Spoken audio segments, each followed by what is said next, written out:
Welcome to our virtual climate budgeting workshop. We think this emerging concept of climate budgeting, it shows incredible promise towards helping us realize our climate goals and targets. And we're doing a lot of work in this space right now. So we wanted to organize this workshop to, one, start engaging with you on it, and two, to hear your thoughts and opinions. As climate budgeting, it's very much an emerging area that we collectively have the ability to shape. So I'm Megan Meany. I'm Executive Director of ICLEI Canada, the speaker and moderator here today. And I'm joined by many ICLEI colleagues online as well: Kristen, Ariane, Anne-Marie, Adrienne, Claudie, and Kernis. So if you have any technical difficulties or questions, you can add them to the chat and members of our team can address them or alert me to them. So I'm coming to you today from the traditional territory of the Mississaugas of the Credit, the Anishinaabe, the Chippewa, the Haudenosaunee, and the Wendat people. It's a place we now refer to as Toronto. I'm grateful to share the prosperity of these lands with so many First Nations, Inuit, and Métis people, and I strive to listen and learn from them in the course of my work. I wanted to start the discussion today with a photo of the current cover of The Economist magazine. I was in an airport last week and I caught a glimpse of the cover. I guess it was released on the occasion of COP28, which is happening in Dubai as we speak. You can see The Economist has reported progress that we have made towards addressing climate change. Some progress must try harder, they say. So they've given us letter grades. And on the left of this photo, you can see they've given us B+ for making commitments and D- for keeping our commitments. And this is a problem that I think climate budgeting can help us address.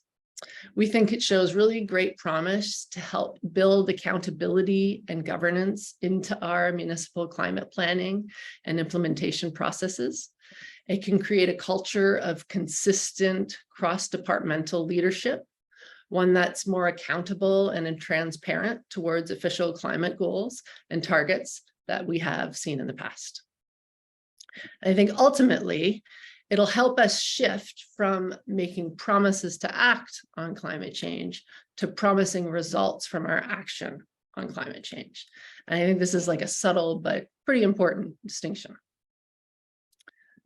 So our agenda here today, I'm going to spend about the first 20 minutes doing a little context setting and describing what we heard in some past workshops on climate budgeting. Then we have 2 exercises for you, 15 minutes each. The first on creating buy-in and support for doing climate budgeting. The second on supporting the implementation of climate budget. And then we'll come back together out of the breakouts to present on a few of the existing tools and resources we have to support climate budgeting, and then a few of the ones that are in development right now. So there's like a guilty part of me that thinks that everyone on this webinar here today is expecting something slightly different. And that's because I've had probably 100 conversations about climate budgeting in the past 4 or 5 months, with municipal practitioners, with NGOs, experts, researchers, and each conversation is different. None of us are talking about quite the same thing. Certainly, we're all talking about different ways to manage greenhouse gas emissions and climate change, but there's pretty distinct differences in what we're all referring to as climate budgeting. So in this illustration, I've highlighted some of the many different interpretations I've heard in recent conversations. Starting simply at the top left there with greenhouse gas inventories, target setting, and plan implementation. Most studies have done work in one or all of these milestones. Programs like the Partners for Climate Protection have supported over 500 municipalities to do so. Sometimes you hear interpretations that are about fair share GHG allocations or greenhouse gas allocations. This is based on limiting the average atmospheric temperature increase to 1.5 degrees. And a fair share allocation is an allocation of the remaining carbon budget that the Earth can absorb, distributed across communities based on principles of responsibility, capability, and equality. There's a few different methods in use to calculate a fair share allocation. I've also heard climate budgeting referred to as like a projection or modeling of greenhouse gas emission pathways towards a target. This would involve forecasting or modeling the emissions reduction pathway of different scenarios within a climate plan, and it's often done by sector. I've also heard climate budgeting referred to as a decision-making framework, or like a defined method for how climate action decisions are taken and by who. For example, many of us use RASI frameworks in our project management work, which outlines like the parties that are responsible, accountable, consulted, or informed, right?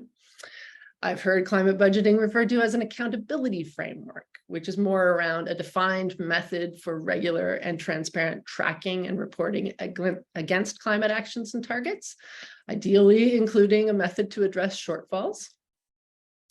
I've heard climate budgeting referred to as annual tracking and reporting of projects that achieve an agreed upon greenhouse gas emissions limit for a year.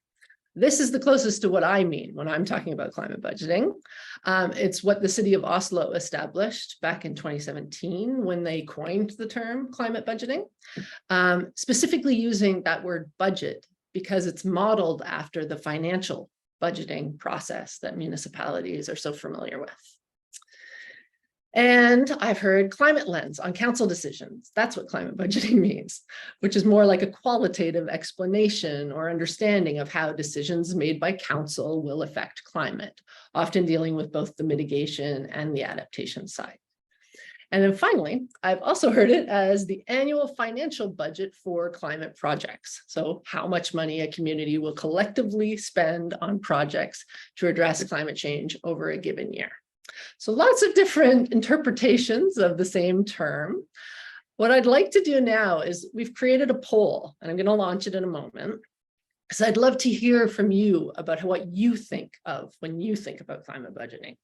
You can choose your top 2 or 3 definitions if you had multiple things in mind. The beauty of the poll is there's no wrong answers. Climate budgeting isn't fully defined or standardized yet.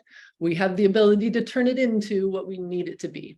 So have a go at answering this poll with the concept of climate budgeting you had in your head when you came to this workshop here today.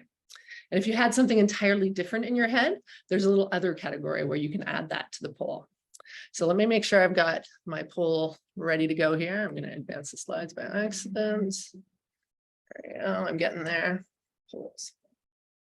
Launch.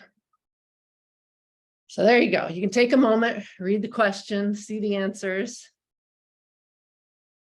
When I see it on my screen, I have to scroll down to see all the answers. So go ahead and do that.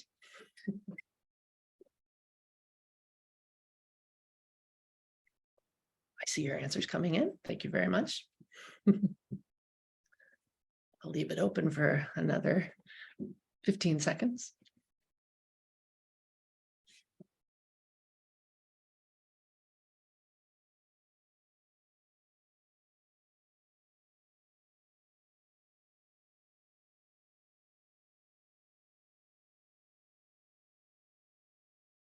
All right, looks like responses have slow trickled.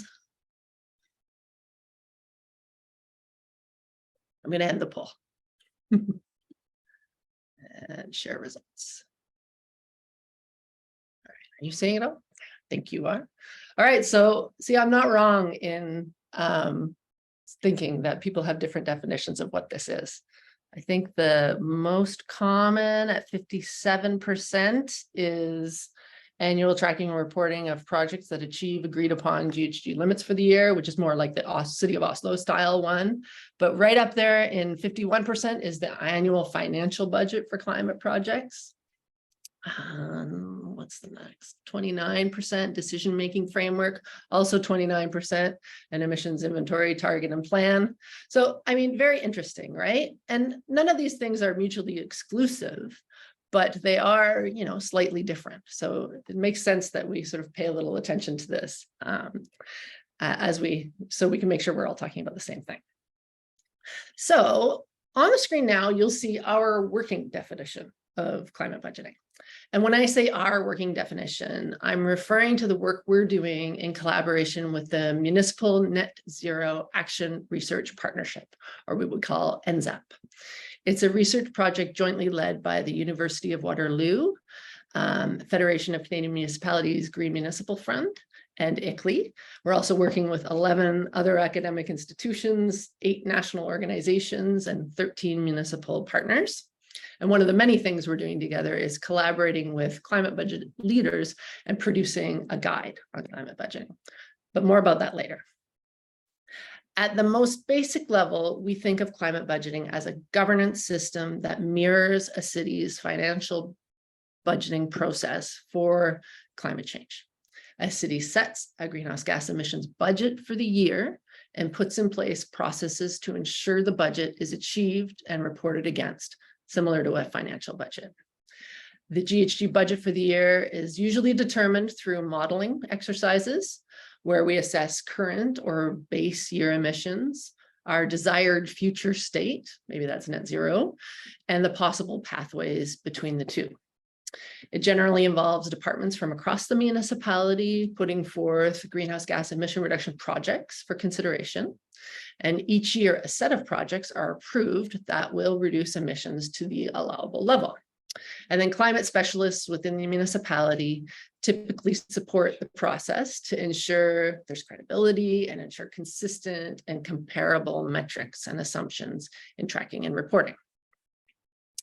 There's a few cities formally moving on climate budgeting right now, but of course, they all look a little bit different because climate budgeting means different things to different people.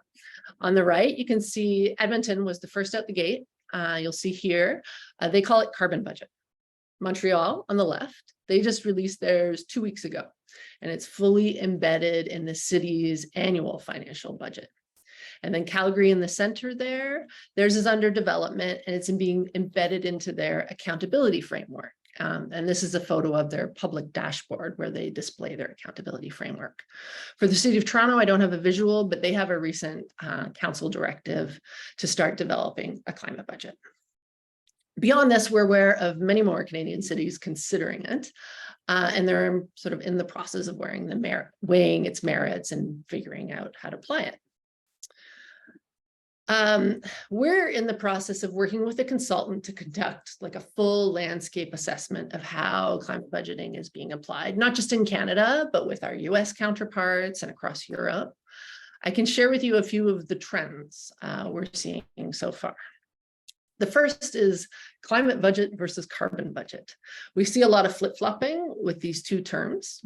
You can argue that they have different meanings, but when used to address accountability mechanisms, they tend to be used interchangeably with the same intent. Carbon budget is often dealing more like with emissions tracking angles. Climate budget can be used to embrace both mitigation and adaptation than sort of carbon can alone. Another trend we're seeing is corporate focused community aspirations. So most efforts are focused only on accountability mechanisms for emissions and municipal operations. However, there are aspirations to take it to the community level to really meet, the climate challenge before us. Mitigation focused, adaptation aspirations. Most efforts are mitigation focused, dealing with the emission reductions, but there are some that want this accountability mechanism to also deal with adaptation. Notably, City of Toronto, they have highly prioritized this in their work on physical assessments of climate risk. Another trend we're seeing, a trend we're seeing is around annual emission allocation challenges. Virtually everyone in this space recognizes that it's very challenging to come up with an emissions allocation for a given year. Like greenhouse gas emissions are what we call like a lagging indicator, meaning they're relatively easy to measure after the fact, but they're harder to predict in advance. So that's a real challenge going into the space when you're trying to set a carbon budget for a year. And then finally, data confidence challenges. Anyone involved in emissions accounting knows that our confidence level with the data we are using is quite challenging, most notably in like transportation sectors, agriculture, forestry, land use. We just don't have access to the data. We need to confidently report and be accountable for these emissions, let alone like predict trends over time. So now I said we invited you here for a workshop where you can get involved, and that's what I want to transition into shortly. But first, I want to share a little bit of what we heard in our last workshop. So as part of our Livable Cities Forum in Mississauga this fall, we were joined by experts and municipal representatives that have used climate budgeting and or climate-related financial disclosures as part of their annual reporting to discuss these concepts and questions via an interactive workshop that we invited, like it was about 50 more people in the room. We shared the outcomes of this workshop in a summary report, which I think Ari is going to share now in the chat box, but I'll give you some highlights. So we presented our working definition of climate budget, and you'll see here with scribbles all over it. If Angelina from FCM is on the line here today, she might get a chuckle out of this. It's just a visual representation of the terminology table that she facilitated at the workshop. Because essentially what we learned is there's no common understanding of what climate budgeting is and what it could be. We're clearly only in our infancy on this. People asked if the term climate budget was really even the best way to convey the concept of a governance system and an oversight process when a financial budget isn't really described as such.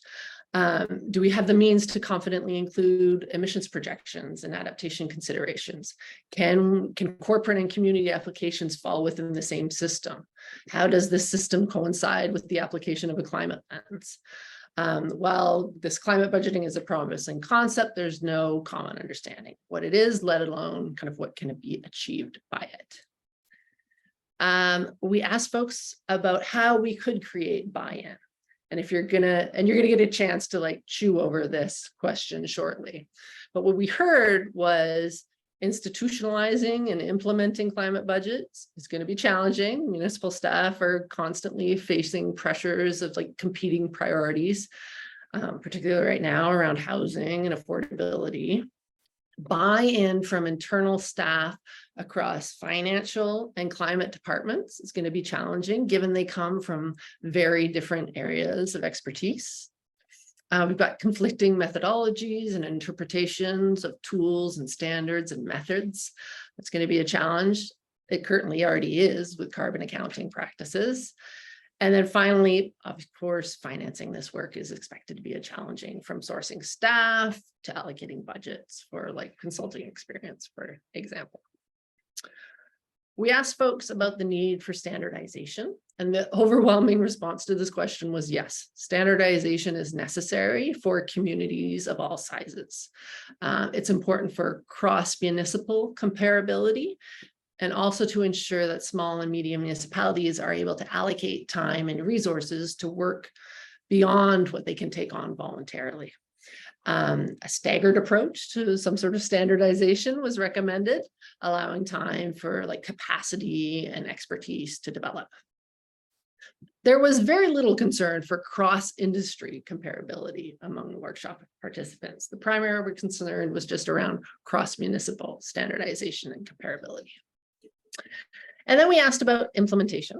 Among the workshop participants, many tools and frameworks and supports are already used, drawing from all sorts of different places. I won't get into the list, but you can refer to some of them in the summary report.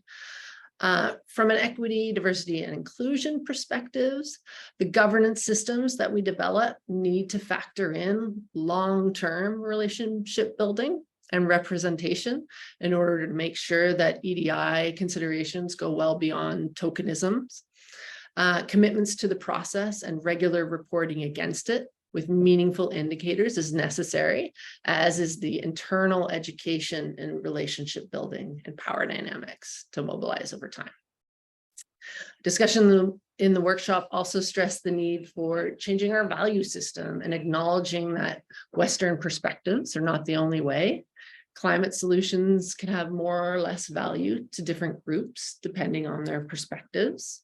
And two-eyed seeing can be a guiding principle for intercultural collaboration, meaning with one eye, we view the world through Indigenous ways of knowing, and with the other eye, we view the world through Western or Eurocentric ways of knowing. So that's what we heard. Now it's a chance for you to think about how you feel about these issues and discuss their importance to you. We've designed 2 workshop exercises, 15 minutes each. I'm going to explain them both now so we can transition from the first exercise to the second exercise while staying in the breakouts. And then afterwards, we can return to the main room for the discussion around the existing and in development resources. So exercise 1 is around creating buy-in. How can we create more buy-in for commitments to climate budgeting? What steps need to be taken and what challenges can we expect to face? What I really want you to think about here is how to mobilize a community to commit to climate budgeting. And then the second exercise, it's around supporting implementation. So you have the commitment and now you're struggling with the do. What challenges can you expect? What tools and frameworks exist to support and what are the gaps? How could they be filled? And then think a little bit about how to address equity, diversity, and inclusion priorities, as well as Indigenous ways of knowing in this. The main difference, sorry, I should have gone to exercise 2. The main difference, the first exercise is about creating commitment to doing climate budgeting. The second is about what to do once you have the commitment. So I'll ask you to pay close attention to that distinction. We're going to split into breakout groups now, and we've got Zoom whiteboards set up for you to engage with. I'll let you know that the facilitators are going to record the breakouts. This is only for our own note-taking purposes. We'll not be sharing or broadcasting anything that happens in the breakouts. So as you go into the breakouts, I'll go back and scan the chat box to see if there were any sort of comments or questions that I can address while you're in the workshops. And then I'll welcome you back in about half an hour. So welcome back to the main room. I saw lots of action in the breakouts and on those whiteboards. So big thank you for participating, and thank you to the ICLEI team to facilitating that and working their magic on the whiteboards. I hope you really enjoyed just kind of thinking about, the creating buy-in and the challenges with implementation. I wanted to share with you just a few of the resources that already exist to support your climate budgeting journey. Some of them you might not have thought of as climate budgeting tools, but I think if you think of them in a different way, they actually can be quite useful. And then I'm going to tell you about some of the resources we have in development. So first is this up for discussion piece that we produced in the summer on climate budgeting and TCFD. We talk about climate budgeting and TCFD as these new emerging trends in the municipal climate space. Talk about how we're seeing, climate leaders make commitments to them. Practitioners are kind of debating their merits, and specialists are creating new methods to implement them. We try to frame what they are and how we think they can help advance our climate goals. And then we also share a bunch of questions we're asking ourselves as we advance this work. So have a look at that. I wanted to point out this cost of doing nothing toolkit. It's a tool we launched about a year ago. It's being applied currently by about a dozen municipalities voluntarily. And what it does is it helps to assess the costs of doing nothing within your own local context and supporting your own climate adaptation planning process. So it provides municipal decision makers with guidance on collecting locally relevant data to weigh the costs of an action when investing in climate action. It frames their local data with a national and provincial or territorial context. It examines the costs and impacts of climate change across multiple knowledge systems, climate hazards, and sectors. You can see in the illustration here today, there's many elements within the toolkit. I'd recommend starting with the primer first and then moving on to the other resources. PCP tool, it's a free online tool available to all Canadian municipalities. Many of you have used it to develop your emissions inventories, an obvious connection to climate budgeting. But the PCP tool also has an emissions modeling component to help you develop different emission reduction scenarios. There's also a milestone 4 piece on implementation tools that enhance transparency in the implementation process. It gives you the ability to identify the degree to which The measures in your local action plan have been implemented to date, and you can conduct a self-assessment survey to gauge your performance across 25 factors that influence successful implementation. Many of you have used the PCP tool at the inventory level, but I'd encourage you to dig a little deeper into the milestones to see how it can support your climate budgeting aspirations. We've also got this PCP guide on quantifying greenhouse gas emissions at the project level. When I was talking earlier about the observed trends to date, I talked about how challenging it can be to have confidence in data and how difficult it can be to track and report emissions for specific projects. Well, this guide does just that. It provides the principles and methods for quantifying emission reductions from municipal climate change projects, along with many examples across stationary energy, transportation, waste, renewables, and more. And then finally, we have a bunch of resources in development that will support climate budgeting that we want you to watch out for. So first is the NZAP Climate Budgeting Guide and TCFD Guide. So this is that work through the Municipal Net Zero Action Research Project. We're developing these two guides. They're a work in progress right now. They're scheduled for release in about a year. And for a little background on the scope, you can see our RFP that was released over the summer, just to get a sense of the framing. I'll also note that we know the organization C40 is also producing a climate budgeting guide, and we're in close coordination to make sure that these resources are complementary and leading towards a common goal. If you want to collaborate with NZAP and consider becoming a pilot city for these resources, you can register to be a pilot city. Ari will share the link to that, so you can do that right away if you're interested. I'll also note that ultimately the NZAP climate budgeting and TCFD products will be built into the PCP tool through exercises that can help communities apply these concepts locally. So this is a couple of years away, but it's something to watch out for. And then in the shorter term, next quarter, in fact, PCP is releasing a few case studies, one of which is on Mississauga's climate-related financial disclosures work, which is really closely aligned with climate budgeting efforts. So watch for that. And then finally, we have these FRIP case studies and toolkit. We're working with cooperators and about a dozen municipalities on the Financing Resilient Infrastructure project, where we're identifying climate resilient infrastructure projects that are ready for financing and exploring alternative financing mechanisms that could support them through blended finance or options with private sector finance. So stay tuned for FRIP case studies and the toolkit. Oh my goodness, it's exactly 3 o'clock.